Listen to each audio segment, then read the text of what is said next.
Welcome back to the morning show here on Arise News. The governor of Ebonyi State, David Umahi, yesterday inaugurated the newly elected 13 council chairmen and the 171 councillors amid tight security. It will be recalled that the Federal High Court, in a judgment delivered by Justice Fatun Riman on the 25th of August, had voided the said election that produced the 13 local government chairmen that was conducted by the Ebonyi State Independent Electoral Commission.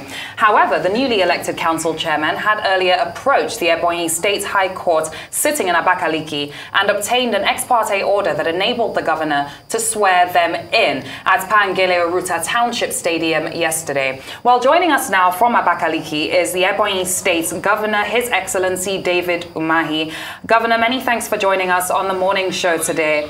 Let's go back to the beginning of this story, because the Ebonyi State House of Assembly had arbitrarily reduced the tenure of council chairpeople from 3 years to 2 years. What was the reason for this initial decision? Well, thank you very much, my sister. Thank you, Abati Arufai. The tenure of local government was not just arbitrarily reduced from 3 years to 2 years. It was a law that was properly made, Law 015 of 2019 and Law 001 of 2020, pursuant to the constitutional provisions, Section 7, subsection 1, that empowers the House of Assemblies of the various states to make laws. And these laws were made, and the immediate past chairman had their election under that law. And that law specifies that the tenure of local government chairmen in Ebonyi State shall be 2 years. So it wasn't as if midway the law was changed. No, there was a law upon which that the election was conducted. And that is the proper position. Well, Governor, it's been reported that you have already inaugurated the council chairman. They've been sworn in, despite the fact that there is a court order nullifying their election. Would this not amount to contempt of court?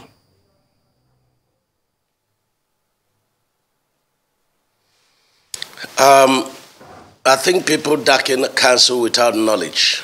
The orders of the court were very clear. Number one, they say that the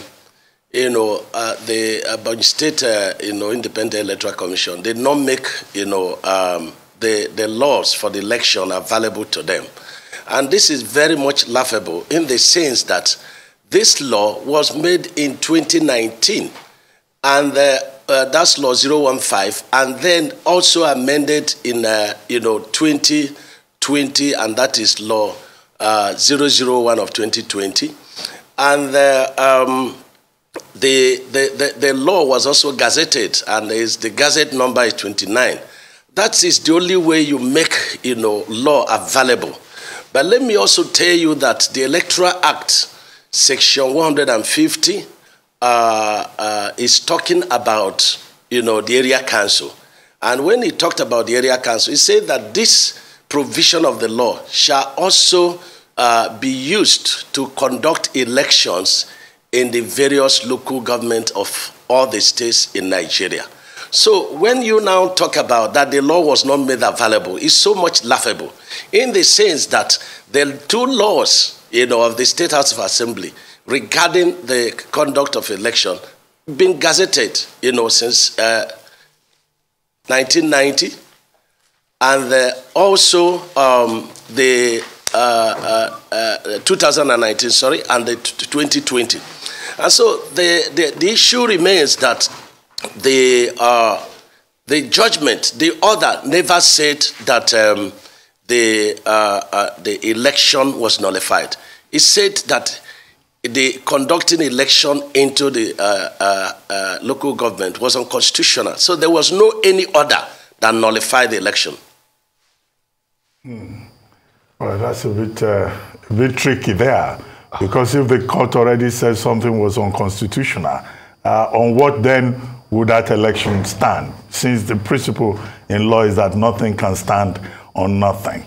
And the state, going ahead to inaugurate the councils, I really don't get it. If you could explain for that, sir. I think you need to get it, properly. That order of the court is like, raising up a dead person. The election had already been done. And so he was saying that to conduct election, into the area council without making available the laws, regarding the conduct of the election, was unconstitutional. But this assignment already has been done. So it's like waking up a dead person. So there was nothing specifically in the order that nullified the election. And that is the fact.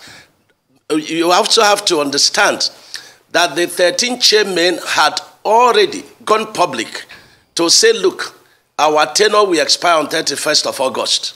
And the newly elected chairman had also gone to court to order me to get them sworn in, because there was nothing in the previous order of the Federal High Court that said they should not be sworn in. So, and that's what I had to obey after seeking legal advice from my Attorney General. I'm obedient to the rule of law. Yes, but what is this standing on? Because it's quite very nebulous. I mean, so what is this standing on? Because the laws we're talking about, the ruling was talking about, unlawful, undemocratic, null and void. So there is no basis. Engineer Dave Umahi, you're an engineer. If you want to build a building, you definitely have a platform it stands on, a foundation. Then you carry on from there. So what foundation is this your decision standing on now? Is it what the advice you got from your legal counsel? Because it's quite nebulous to me. And this was just days after the court ruled, and the stories out there, the nullification of the process in general.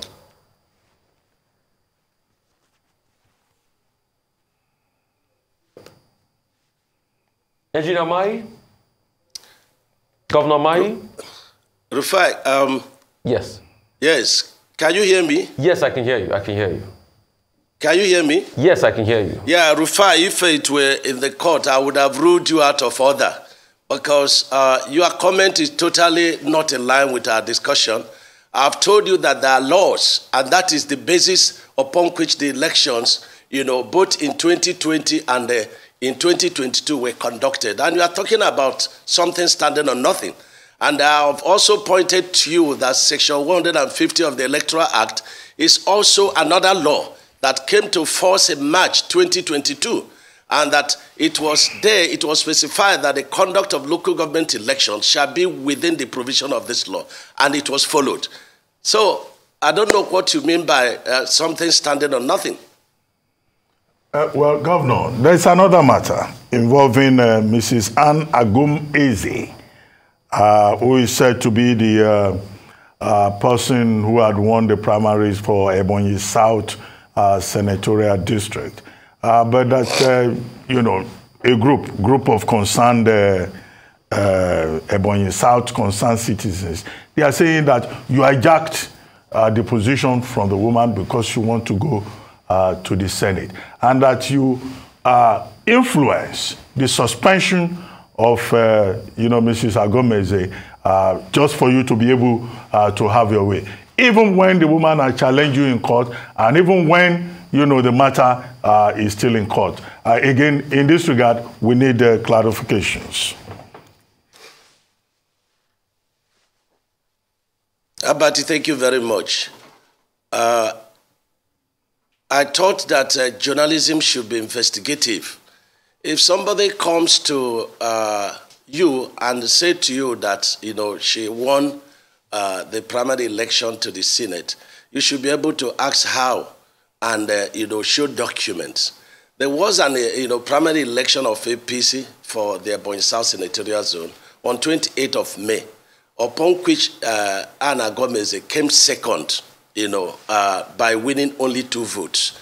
And, Mr. Austin Umahi came first with, I think, 283 votes.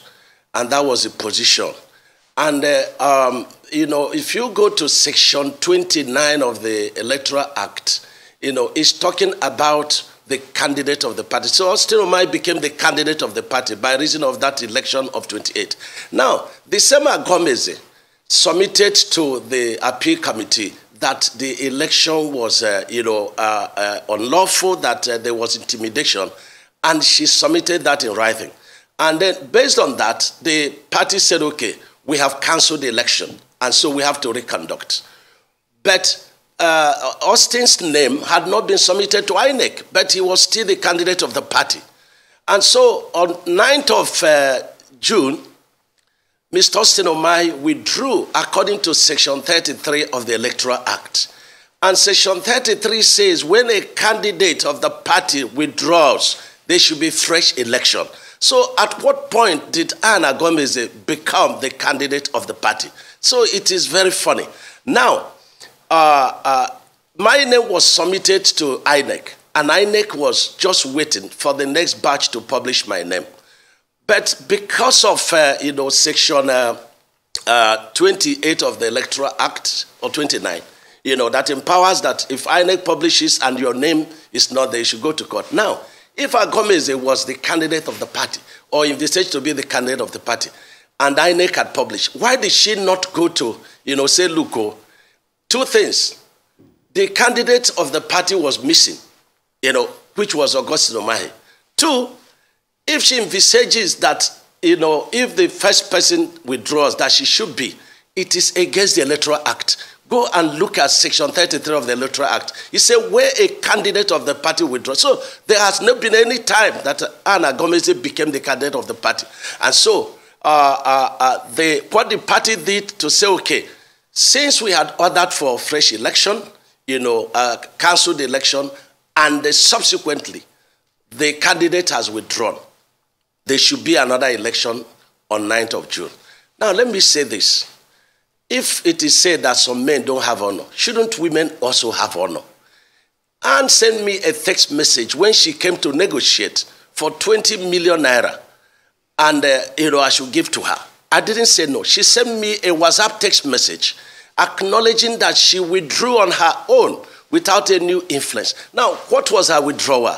There's no provision for a runner-up in the primary election under the 2022 Electoral Act to withdraw. She withdrew under oath from contesting any further primaries of APC in Ebonyi State. So there was no time. And let me also say this, that there were about 5 events that would have afforded Agom-Eze the opportunity to challenge. Number one, when INEC published, I think about 12th of June, the law says that you should go and challenge if you have anything against. So if she was thinking that as a runner-up that she should be the candidate, so she would have gone to challenge. Number two, when she withdrew in writing before the party at the National Secretariat, before the APC Deputy National Woman Leader, who is her friend, before the legal advisor, before the National National Organizing Secretary. And the person that received her withdrawal had gone to court to swear affidavit to say, look, I received her withdrawal. And so there's perjury there, pending, against her. And so she would have also, gone when election was conducted on 9th of June, which I was the only candidate, and I won. Now, when INEC did not publish my name about 12th of June, I had to go to court just a day to the end of the 14 days allowed in the law. And that was the time she joined. But the question is, what is her aim? She's working for the PDP candidate.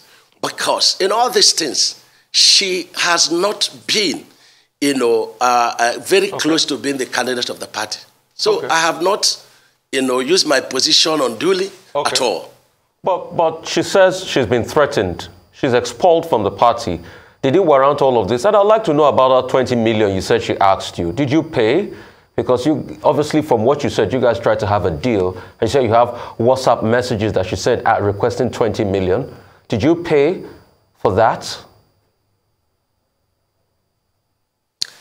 Rufai should be asking where I got 20 million to pay her. I didn't pay her the 20 million. But I want to say that it was in WhatsApp text message, and it is still there. and it could be verified. Not only the request of the 20 million, she also said that on her own and in her honor, that she voluntarily withdrew. And nobody has been able to ask her, did you send such WhatsApp text message, to the governor? Then number two, I did not threaten her. I'm a very peaceful person. And that statement angered me so much. And I've challenged her in a libel suit, in Abuja. 2 suits are standing before her to prove where the threat came from a gentleman like me. Well, Governor, there's another matter. We'll come back to politics, but before I forget this, let me quickly go to it. You were recently quoted as saying that education, university education, should not be for everybody, and that you are an engineer, your deputy has a PhD, but that does not mean that everybody must go to the university.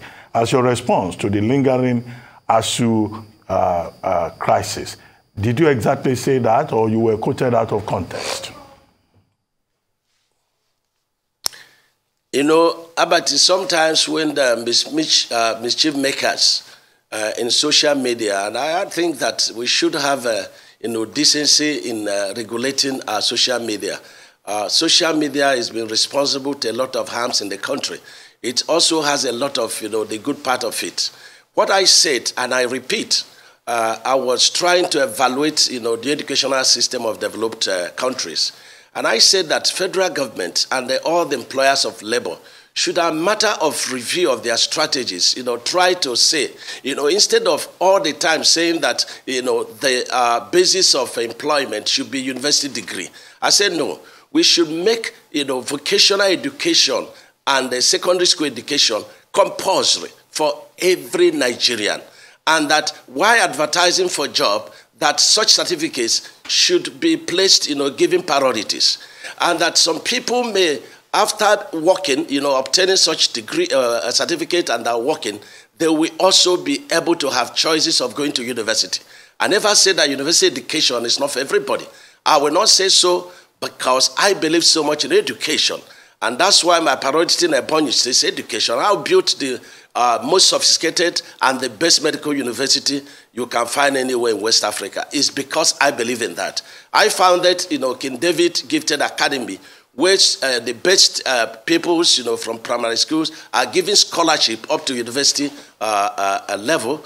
I have renovated and built a lot of, secondary schools, primary schools. So I believe in quality education, for our people. I never said that university education, as a matter of fact, it should be for everybody. Thank you, Governor. So that being said, taking a look at the current ASU strike, 6 months and counting, and now looking indefinite, what short-term and long-term solutions would you like to see being proposed to this problem? Because university students have been out of school for the past 6 months. Thank you, my dear sister. You see, I had said this yesterday, that ASU's demands are well justifiable. It's never serving. It is for the good of our children. And when we get our education system right in this country, a lot of things will fall in place. Somebody who is properly and well educated, will not go to carry guns. And so my advice and my pleading to ASU is to review their, strategies. And I gave an example of a proverb in our dialect that, tortoise, had an in-law. And the in-law offended tortoise very badly. And they tied the tortoise to a tree. And people were passing by that tree and going to a farm. And they said that tortoise was very justified by, what the in-law did. But the in-law, had, tied to that tree all through the day. And these people were coming back in the evening. And they still saw the tortoise, the in-law, tied to the tree. They say, what is it that, the in-law did that tortoise cannot forgive, up to this hour? So my position is that everybody has heard the cries of ASU, and I commend them very highly. But at this stage, they should review their strategies for the sake of our children. And that, when many Nigerians and stakeholders could be, allowed, to participate, and to dialogue with them. But at this stage, they should be able to take whatever the federal government has given, and, call off the strike, and then let's engage, our leaders, to mediate between federal government and ASU and find a lasting solution. I believe that what they're asking for, will be doable, but not, maybe immediately, but it could be, staggered, it could be staggered in such a way that to be very convenient for ASU and very convenient for federal government. All right, so real quickly, let's go straight to it. We'd like to know what really happened as regards your presidential quest. Because you left the PDP and you came to the APC and thinking that you were going to get the presidency, but what happened during the primaries? Some say you were out-muscled, you couldn't fight the financial firepower of the people. Was that the case? And that's why a lot of people say now you are coming back to take a position with the Senate. And I'd also like to ask you, there's been back and forth. You said you were going to deliver your state for the APC. And in fact, you said, oh, an Igbo candidate, that is Peter Obi, that's also running in your state, that you will deliver your state for APC. What happens to that Igbo presidency you once touted? A lot of people said maybe this was the time you were going to align ranks since Peter Obi now is on the ballot and you were once pushing for that Igbo presidency at a point, and that's why you offered yourself to run for presidency. Rufai, don't allow me to run foul of the electoral, act because campaign has not started. But let me just quickly say that I didn't push, from PDP to APC to have, the ticket of APC as, her presidential candidate. No, I foresaw that the PDP was not going to give a, ticket to an Igbo man. And I said, no, that was not fair because we have served this party since 1999. And that was my position.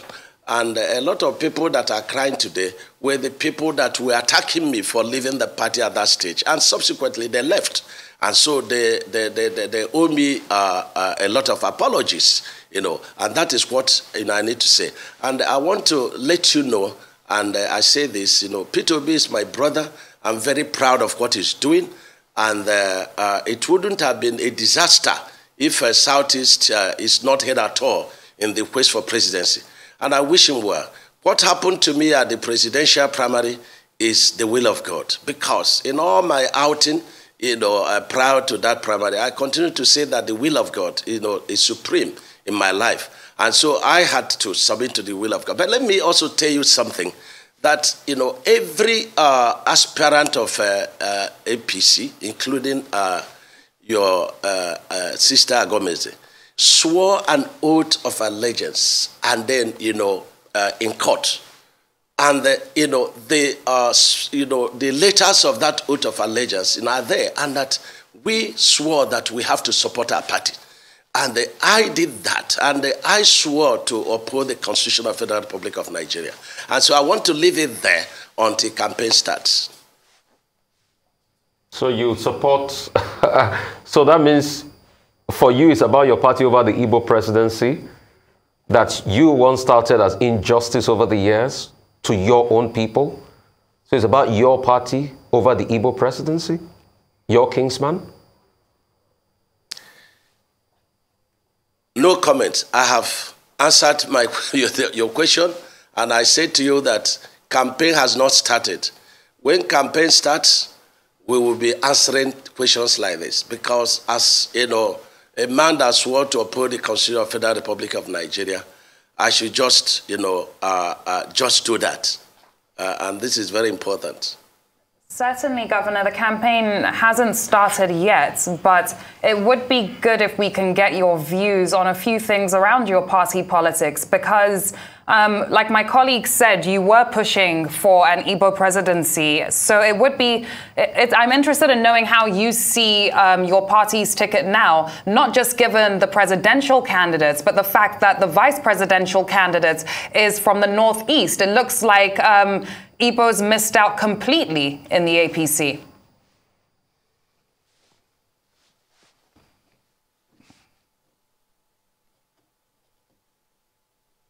Well, there is no doubt that the Igbos missed, so much in APC, but they missed terribly much in PDP, because I, had said it severally that if the Igbos, would serve the APC the number of years they serve PDP and deny ticket, that it will not, I will not be happy about that. So I don't morally, I don't have, any anger in me to say that it must be me. No, I just did my bit and to demonstrate the fact that we have materials.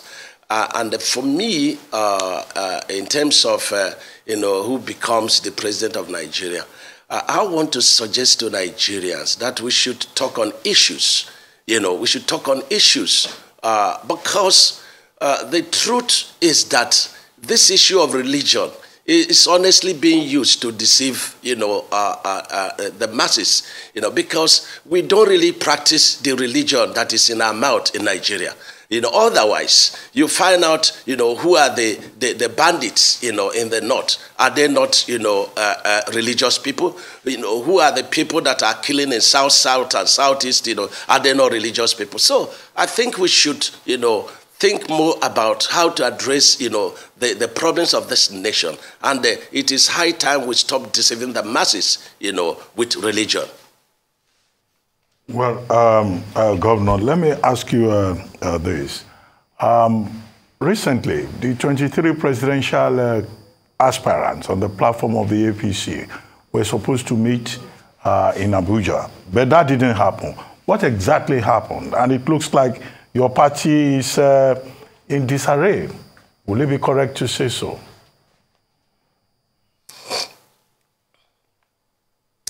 Well, I think that was a private arrangement in the sense that, I know of, my brother, I think from Edo State, who contested, and he was the one sending text messages, to the likes of the vice president, to the likes of, Rotimi and Mechi, to sitting governors, inviting them for a meeting. I think that was very much improper. And that's why such a meeting did not hold. So a leader has emerged in the person of Asiwaju. And it's his responsibility, to call those who contested with him, to a meeting. And not somebody, who didn't even come, sixth, to be inviting people in a meeting. And so much, so that's what happened. So it wasn't a personal thought, by one single person. Without consultation. And so take it as such. Okay, before I yield the floor, I wanted to ask you about your relationship with Governor Wike of Rivers State. Some of the papers reported that you were cited in London at a meeting, that was held where Governor Wike was present and other governors were also present and that you were present. But more importantly, in March, you described Governor Wike of Rivers State as the Judas Iscariot of our time. You even said that he's an illiterate who has a problem with alcohol. I'm quoting things that are reported in the papers. But by June 2022, you visited the same Governor Wike and you were quoted as saying this was a friendly and brotherly visit. What happened around there and what happened in London, since you were privy to some of the details? Abaji, I say social media will not kill us in this country. I just came back from Dubai, 8-day visit in Dubai. I was reading in social media, just like some of you, that Wike and some other governors were in London. So I was never in London, and the immigration can testify to that. Wike is my brother, is my good friend. We had quarrels. And when you have quarrels, there will be anger. And that anger may not be a holy anger. And that's what transpired between us. But before that, the time I left PDP, we were best of friends. And when your best friend, leaves you, you know how bitter it would be. And I think that was the case between Wike and I. We've since reconciled and we're moving together. And let me also tell you that, Wike and all the southern governors believe in, southern presidency. And this is the spirit that it is, flogging the PDP, even though I don't like to talk about another party, But all the southern governors came together and said, look, presidency should rotate between north and south. And I think that every governor from south should have an honor, to abide by that decision. Wike is a fine gentleman. He has a very good heart. He's a good man. And so things are passed away. It was a quarrel. And so those things were not said, from the bottom of the heart. They were said from the lips, born out of, anger at that point in time. But, and that's it, about it. All right, Governor Umahi, isn't it good when politicians kiss and they make up and like nothing ever happened before? But let me go back. So it's obvious now that you're supporting a southern presidency, and there is one close to your door, which is your kingsman. Your party is fielding a Muslim ticket. As a Christian, born-again Christian, defend that to me.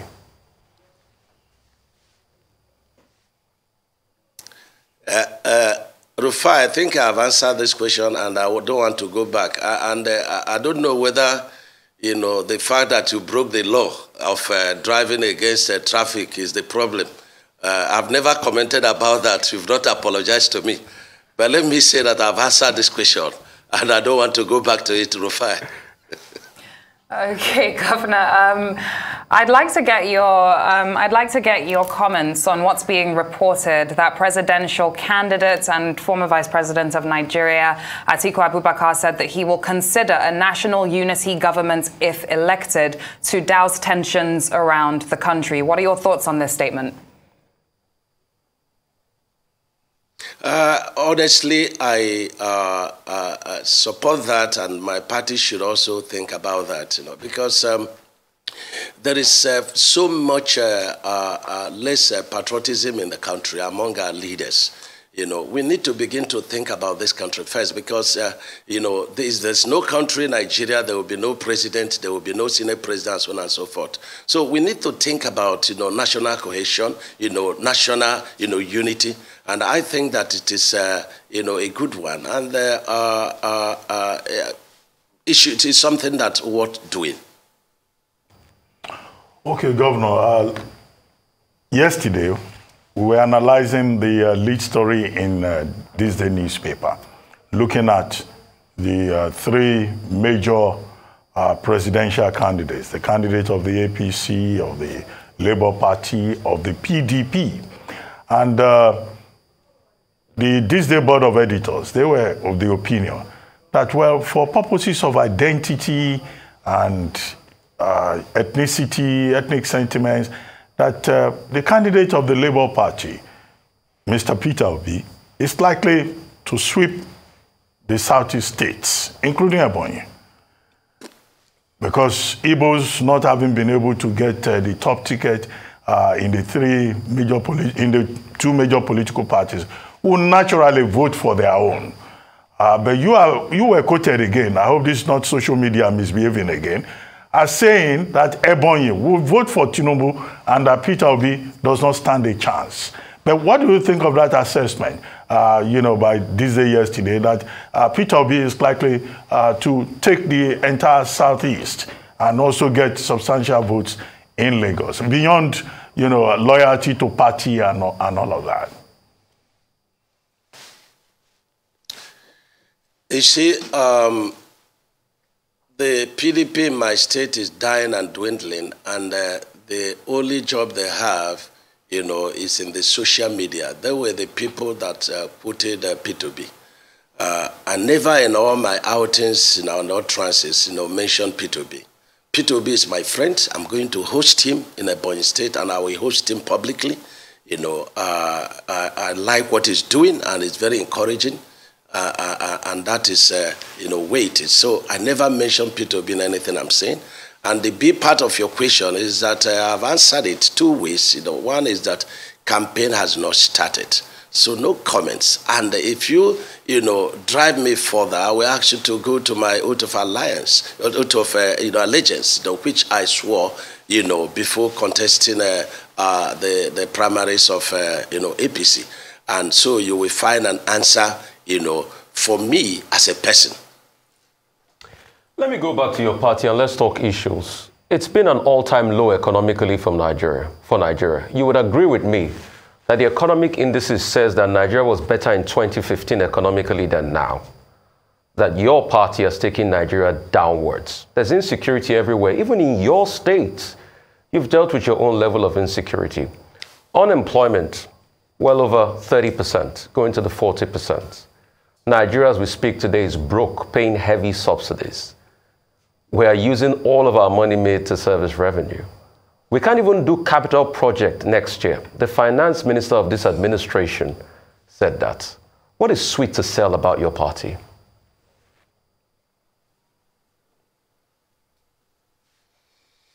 Rufai, they say charity begins at home. Can you drive this your position back in Ebonyi State? Where the statistics, National Bureau of Statistics, has rated us, excellently in a number of economic indices, and this is, a fact. But let me also let you know something. You are more exposed than myself to understand that there is global economic recession, all over. The only economy that seems to be doing well is the Russian economy. And the reasons are there. The American economy is not doing well now. The economy of Britain is not doing well. There are a lot of economic problems in China as we talk now. So it's not peculiar to Nigeria. But I think that we can do better. The APC government is not saying that they have scored 100%. No, there are a lot of ways to improve. But I think that the improvement on our societal ills and where we expect to be is the responsibility of everybody. And I believe strongly that if we can tone up our level of patriotism in this country, it will help quite a lot. The security issue is the problem of everybody. We are fighting insecurity everywhere, and that's why we have our vigilante. And some people will jump out, to attack the vigilante that are doing extremely very well. So we have to evaluate this, and I know that's not a problem of one person or party, affair as such. It's a global problem, and it's also a problem that are peculiar with us, which we must all sit down to solve. Okay, Governor. Question: What would you say then that people in the southeast of Nigeria are likely to vote based on in 2023? What factors do you think that people from the southeast of Nigeria are going to be considering as they go to the polls next year? I think we still have about 3 weeks now, and I will appear before you again when campaign starts. Don't let me break the law. I've answered this severally.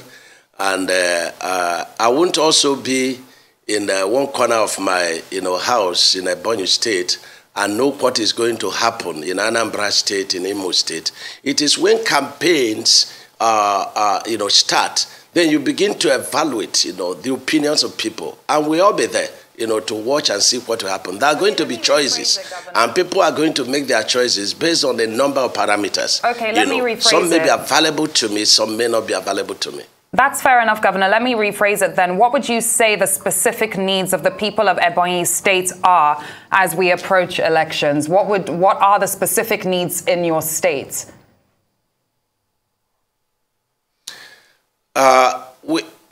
Just like, when the Southeast people are, crying about marginalization in the context of the entire country, we in Ebonyi, we're also crying out marginalization, amongst our brother, and sisters, of Southeast states. We want to be given opportunity, to, aspire. And I think that, everything we have now in Ebonyi State, even though we're coming from, Imo State, Anambra State, Enugu State, and so on and so forth, we were the dust of the nation before the creation of Ebonyi State. So I think the needs of our people, is the opportunity, where there are opportunities for Southeast, we should be treated equally. We should be given the opportunity also, to vie for the highest, positions when they are made available for Southeast. And I think, Ebonyi State, we need to, increase the level of our infrastructure, because before now we had no roads. But thank God we have built the most solid roads, in the entire country. And we've also put a lot of economic industries. We need to, increase it. We need to connect our medical university and the international airport with a rail. We need to increase, the number of industries. We need to also be given the opportunity, to also, in our competitive advantage of agriculture, to honestly, thrive very much in that field and in mining. I think that we have a lot of opportunities in mining. We have a lot of opportunities in agriculture, and also even in industries. We should be, assisted, and that's why each time they talk about, the kind of a structural adjustment. And I say that, look, they should be restructuring, but they should be administrative restructuring, where power, is shifted more to, states, and, and then economic restructuring, where the states like Ebonyi State should be given some, funds, so that we'll be able to, enhance their infrastructure, development and human resource development, so that they will be able to compete like other states. And at that stage, we should be able to all sit down to say, look, each state, should be given the opportunity, to manage, their resources and pay, tax to the center. I think this is very important, because if you leave us now, having milked us, human resources-wise and our mineral resources to build a nation, and then you leave us and say, look, you go and, develop your state with what? So we need the support of the federal government to develop our human resources and our infrastructure. Okay, Governor, the Ebonyi South concerned citizens that I referred to earlier on, who seem to be supporting Mrs. Agom-Eze, they are asking the question in one of their statements that, what exactly do you want to go and do in the Senate? That having been governor for 8 years, are you also just planning to go to the Senate after a fashion as some kind of retirement benefit?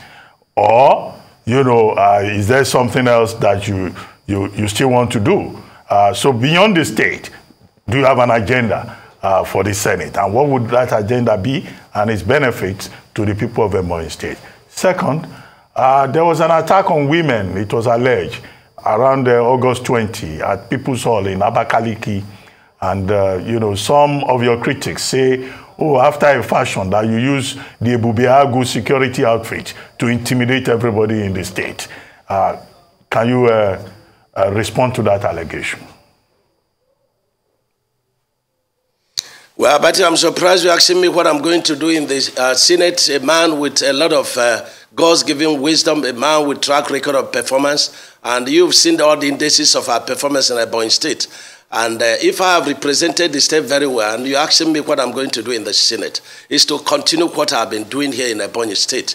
And I don't know who that you say that are supporting Agom-Eze. Of course, there is no way. And I've said it that a church of Satan was opened in Aba, in Abia State, and it has followers. So there is no way she will not have one or two persons, supported. But in the election, she participated. Out of 285, she got only 2 votes. So is that support? So to say. So, answering your question, I'm going to the Senate to continue with what I have done in Ebonyi State. And I'm very proud of what God has, done for us in Ebonyi State under my leadership. I bid my chest anytime, and I ask anybody to come for, constructive debate, over our performances in Ebonyi State. Right. And I wasn't I was outside the country, but there was a very, serious strife between 2 factions of PDP in the state. And as the chief security officer, anything that happens, don't forget that one of the factions, the talks are still, before the court, where they were caught with guns, going to kill themselves. It's been a very serious strife between the 2 factions. And one faction was going to hold a women summit, so to say, and the other factions, had, arranged talks to attack them. And so that is what the security report is saying. And the Bubago got wind of it and then went and occupied the place. So nobody had assembled in that place to say that they were attacked. But in politics, people can say all kind of things, But I think that journalism should be investigative and to help the society. And real quickly, Mr. Governor, Nigeria is an oil-producing nation. Other oil-producing nations are making money from the Russia-Ukraine crisis. We have just mismanaged our economy. That's why we're not making anything, and it's hard for us. Just to state the fact out there.